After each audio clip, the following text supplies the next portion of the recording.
Hello, everyone. Hope you're all doing good today. Thank you for listening to this review. This is going to be my review on the Thunderbolts.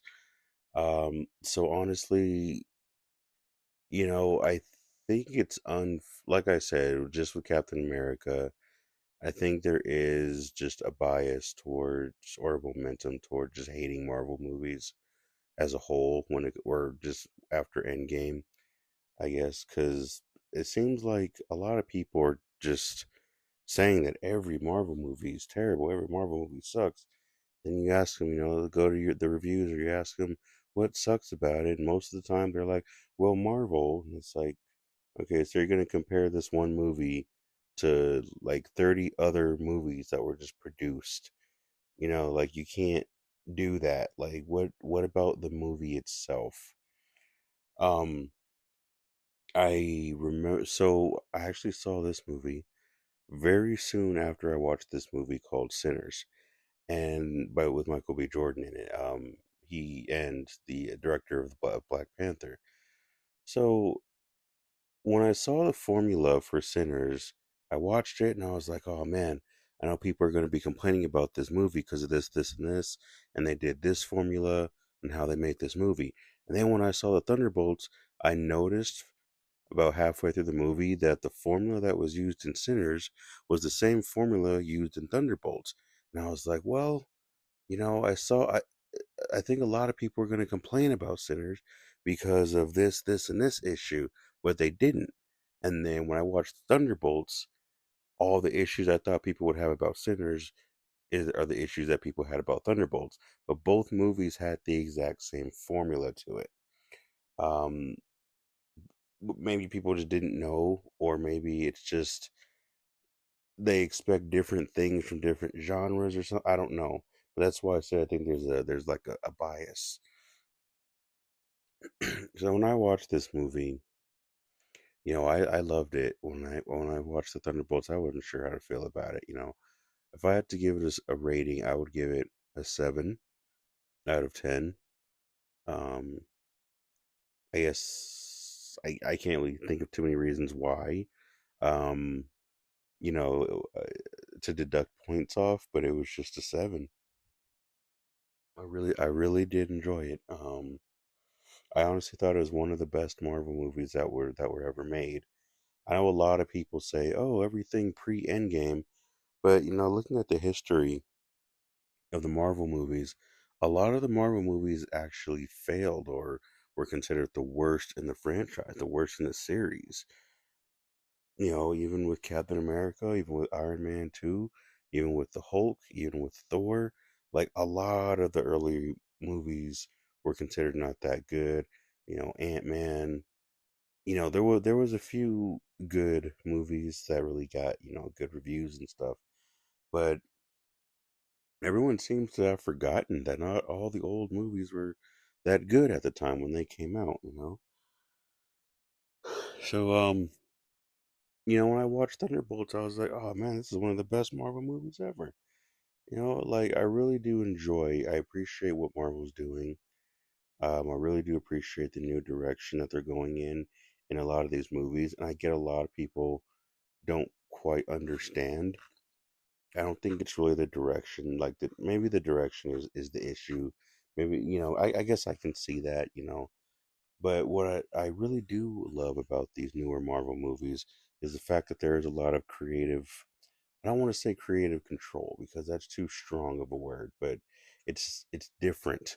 How the stories are being told are different, and that's what I really do appreciate. There are different people in real life who go through different walks in life and different paths.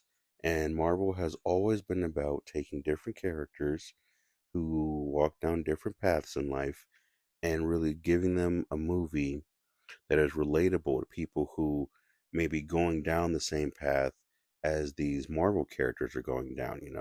People who may lose their ability of control or, self identity or may lose themselves as people. They may look at Thor. They may think, yo, I gotta be strong. I gotta really be the face of good things in the world. And they may look at Captain America, or you may see, or girls may look at Black Widow and be like, oh, you know what? She has her own skills and talents, and I really do enjoy Black Widow's storyline. I love what she went through in Winter Soldier. It's like, Bucky, it's just like so many different characters. You go through so many, different story arcs, and it can be relatable. So when I look at movies like Captain America 4, the Eternals, even, Shang-Chi, tradition, and then I look at Thunderbolts, and I'm like, man, yeah, there are different people in the world that have so many different, trials and tribulations, and these movies are really strongly, embedded into these storytellings of people who go through so many things, and these movies help show help exploit formulas that can help these people in real life who really connect to these stories and really connect to these people. I really do hate that these movies are being so harshly judged, based on 20 or 30 other movies. It's like, come on, guys, you got to stop doing that.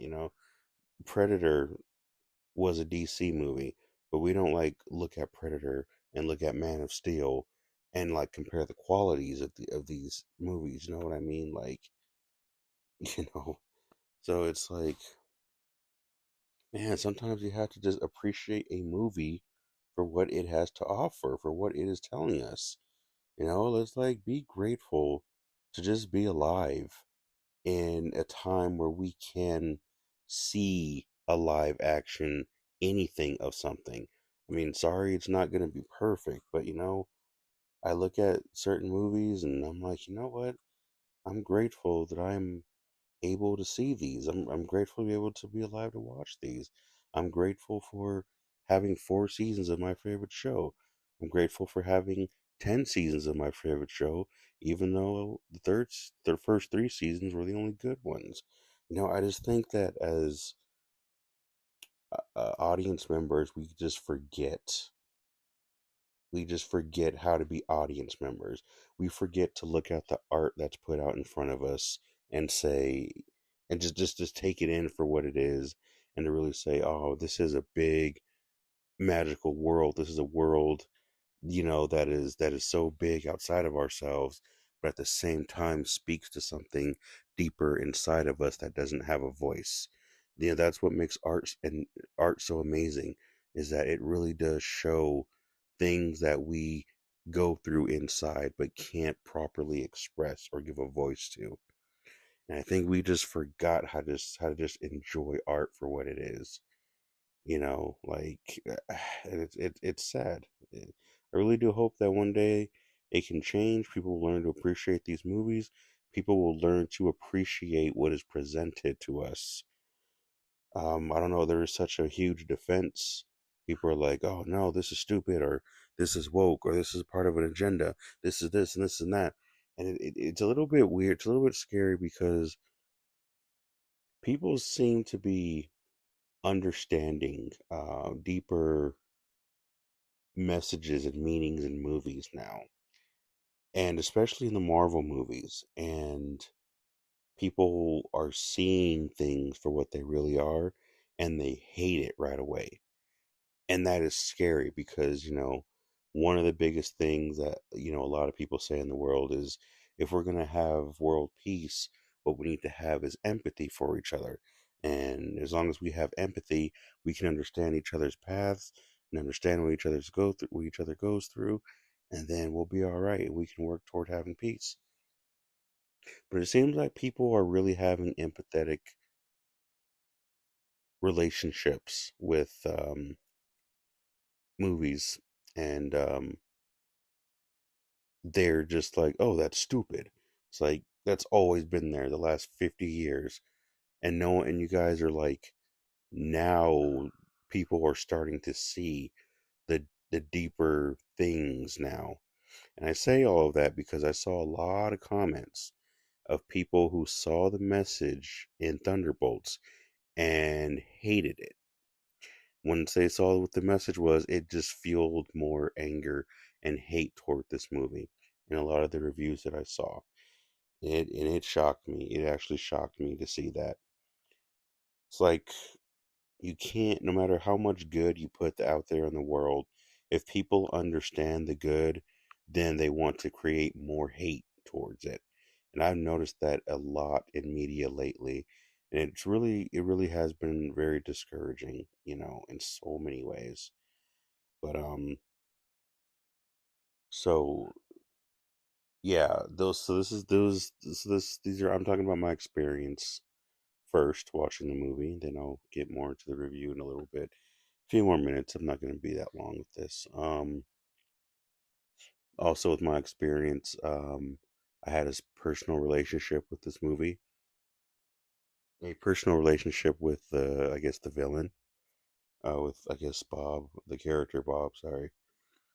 Um, I understand that kind of pain, that kind of hurt, and when I saw, what Bob went through in this movie and what Bob became, and what he had to go through and all that, I understood. And I probably cried about maybe 3 times throughout the movie.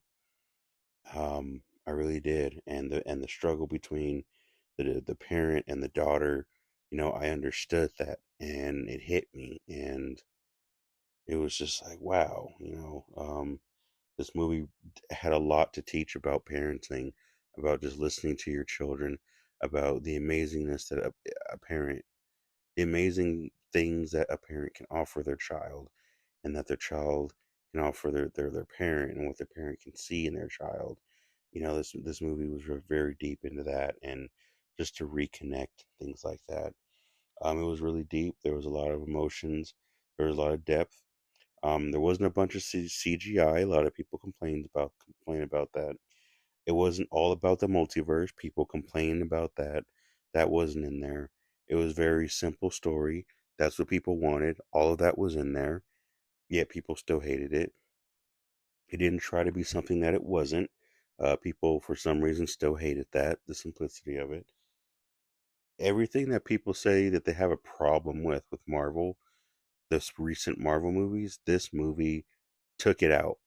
And for some reason, when I'm looking at all the reviews, people are still finding reasons to complain. And I just don't get it.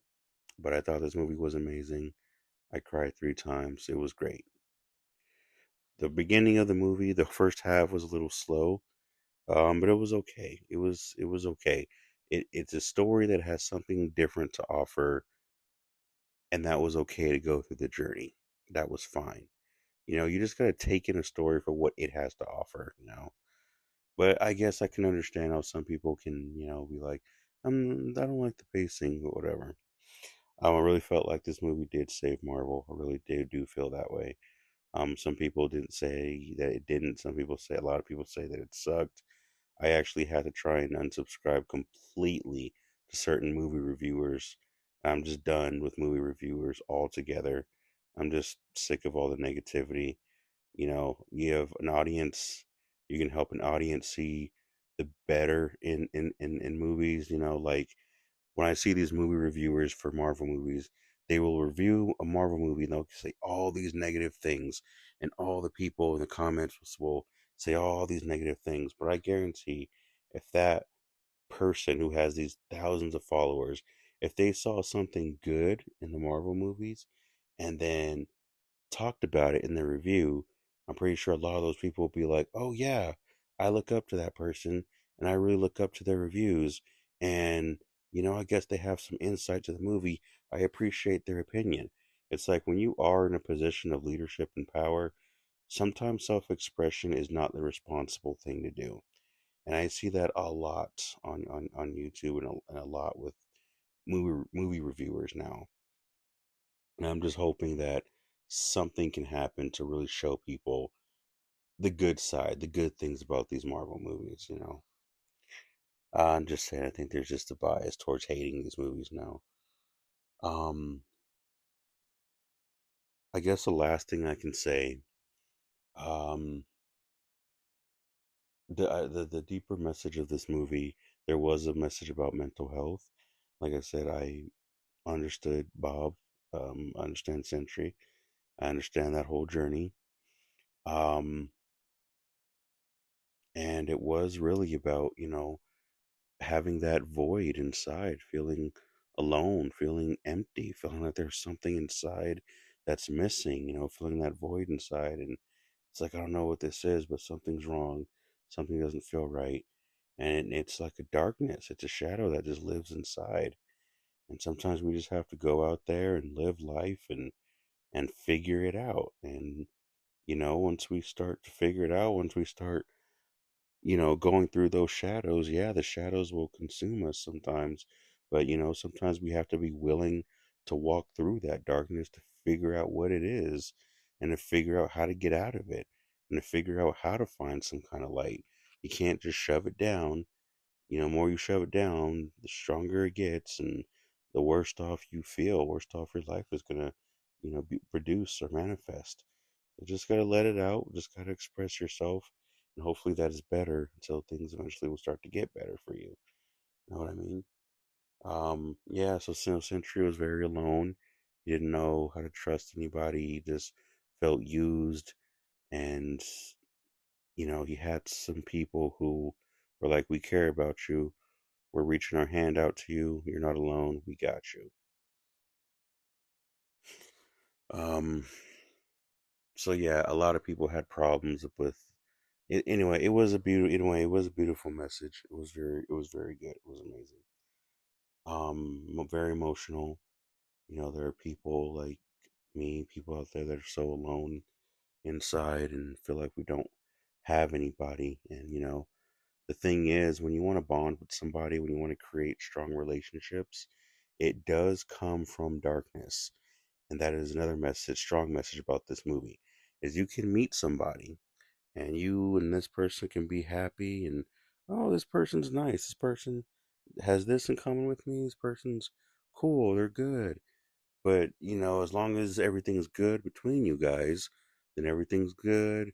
You guys can bond, you guys can laugh and be happy, move on, come back together and be happy. But it isn't until the dark sides of both of you or all of you actually collide with one another, that the real bonding actually happens. When the true bonding actually happens, the darkness is a deeper truth of everybody, of us all.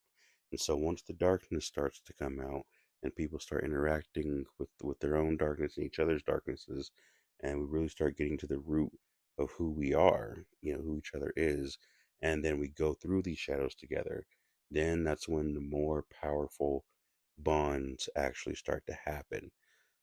Roots are always planted beneath the dirt, beneath the soil, away from the sun. So the roots of who we are always going to be planted in darkness. And and the last thing I can say, subliminal message. Subliminal message of this movie. Valentina was basically the devil, and Sentry was a person who had a gift, who was basically in between worlds, whose gift can manifest as light and whose gift can manifest as darkness.